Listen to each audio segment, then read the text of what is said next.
ધોરણ 8 ગુજરાતી કાવ્ય 1 આ તો ઈશ્કનો આવાસ. સ્વાધ્યાય જોઈએ. ક્વેશ્ચન 1 વાતચીત. કાવ્યની જે પંક્તિ તમને યાદ રહી ગઈ હોય તે ગાઓ. મેં લખેલી છે એ તમારે લખી લેવાની અથવા ગાઈ લેવાની. બીજો છે ઈશ્વરને આપેલું તમને શું ગમે છે? તો ઈશ્વરનું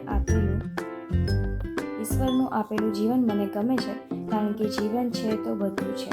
જીવન છે તો જીવવાની ઈચ્છા શક્તિ છે, કામ કરવાની અને સ્વપ્નોને સિદ્ધ કરવાની પ્રેરણા પણ છે. ત્રીજો ક્વેશ્ચન છે તમને નવરું રહેવું ગમે? કેમ? મને નવરું રહેવું સહેજ પણ ન ગમે કારણ કે નવરું મગજ શૈતાનનું ઘર કહેવાય છે. નવરા મગજમાં ખરાબ વિચારો આવે છે. આપણે એનું અનુસરણ કરીએ તો આપણને જ નુકસાન થાય છે. તેથી મગજને હંમેશા કામમાં વ્યસ્ત રાખવું સારું. ચોથો ક્વેશ્ચન છે નવરાશના સમયમાં તમને શું કરવું ગમે?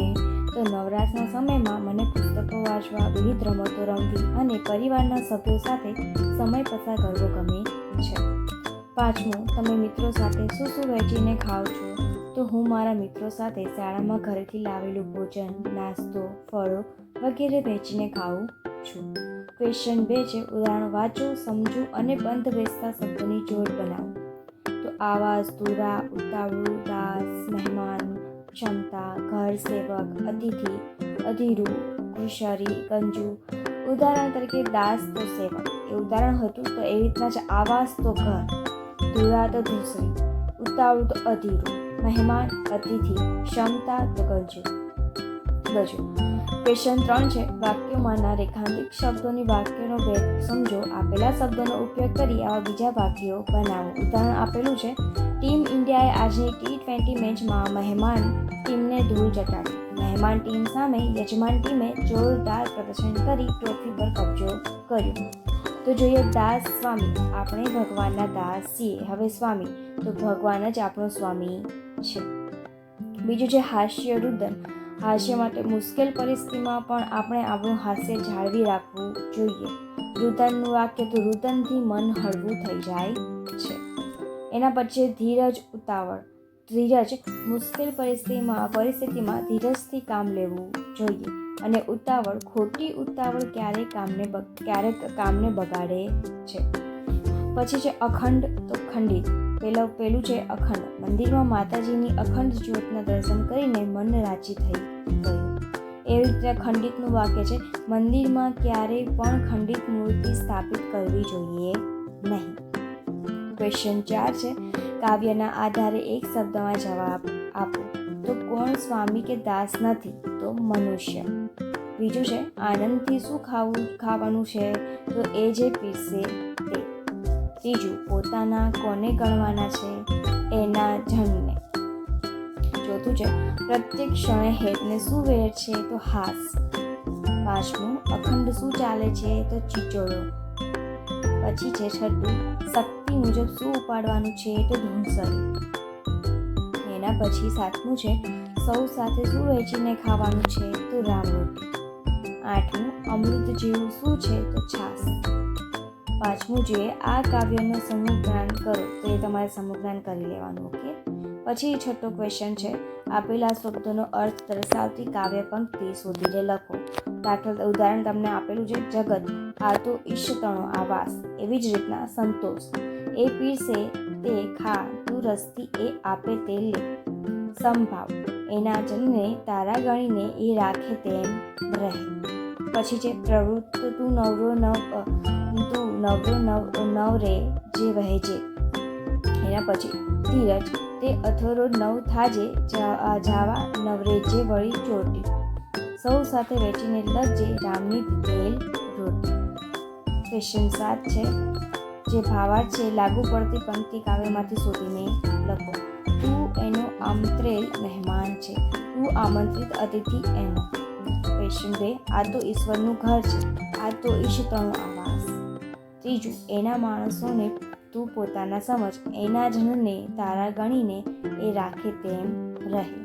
ચોથું તું હંમેશા કામ કરતો જ રહે છે, તું નવરો નવ રેજે વહેજે. પાંચમું કામમાં કોઈ કસર ન આવવી જોઈએ, તો કામમાં નાવે કદીએ કચાસ. પછી જે 8મો પ્રશ્નના જવાબ લખો તો ઈશતણો આવાસ શાને કહ્યો હશે? સાથે. તો કવિએ આ સમગ્ર જગત અથવા તો આ વિશ્વને ઈશતણો આવાસ કહ્યો છે, કારણ કે સમગ્ર વિશ્વમાં ઈશ્વર વ્યાપક છે. જગતના અણુ અણુમાં તેનો વાસ છે. આ સમગ્ર બ્રહ્માંડમાં એનું જ તો સર્જન છે. મનુષ્યો સહિતના સૌ સજીવો અહીંયા મહેમાન છે. આપણે સૌ ઈશ્વરની ઈચ્છા મુજબ જ રહીએ છીએ. બીજું છે ઈશ્વરની કઈ કૃપાની વાત કરી છે? તો ઈશ્વર આ સમગ્ર જગતનો રચયિતા છે, માલિક છે. આપણે તો આ દુનિયામાં એક મહેમાન માત્ર છીએ. ઈશ્વર જ આપણને અહીંયા રહેવા દે છે, ખાવા પીવા આપે છે. આપણે અહીંના માલિક કે દાસ નથી. ઈશ્વર આપણી દરેક જરૂરિયાતો પૂરી કરે છે. આમ આપણા પર ઈશ્વરની અનેક કૃપા છે, એની કાવ્યમાં વાત કરવામાં આવી છે. ત્રીજું, ઈશ્વર પીરસે તે રસથી ખાવાનું સાથી કહ્યું હશે? તો ઈશ્વર પીરસે તે રસથી ખાવાનું એટલા માટે કહ્યું હશે કે ઈશ્વર આપણી મહેનતને આપણા કર્મો અનુસાર આપણા નસીબમાં જે લખ્યું હોય તે મુજબ આપે છે. તે જ આપણા માટે યોગ્ય હોય છે. આને આપણે તેમાં જ સંતોષ માનવો જોઈએ. ચોથું છે કામ કરવા બાબતે શું કહ્યું છે? તો કાવ્યમાં કામ કરવા બાબતે કહેવામાં આવ્યું છે કે તું નિરંતર કામ કરતો રહે. ક્યારેય કોઈ પણ કામમાં આળસ કરવી જોઈએ નહીં. ઉપરાંત કોઈ પણ કામમાં કચાશ પણ ન રાખવી જોઈએ. 5મું છે વહેંચીને ખાવાનું સાથી કહ્યું હશે? તો આપણે સૌને ઈશ્વર ભોજન પૂરું પાડે છે, જે આપણે વહેંચીને ખાવું જોઈએ. કારણ કે એકલા ખાવા કરતાં વહેંચીને ખાવાનો આનંદ અલગ જ હોય છે. કોઈ ભૂખ્યા ગરીબને જો ખાવાનું વહેંચવામાં આવે તો એનો તો આનંદ વધારે હોય છે.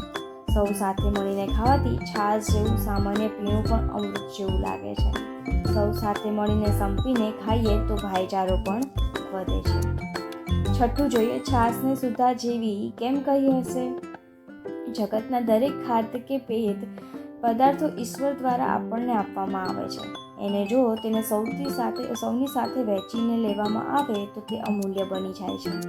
ત્યારે છાશ જેવું સામાન્ય પીણું પણ કે જે સ્વર્ગના દેવોને પણ દોહલી છે તે અમૃત બની જાય છે. એટલા માટે છાશને સુધા જેવી કહી છે. કવિતાને આગળ વધારો જે પૂરી કરવાની છે જૂથ કાર્યથી.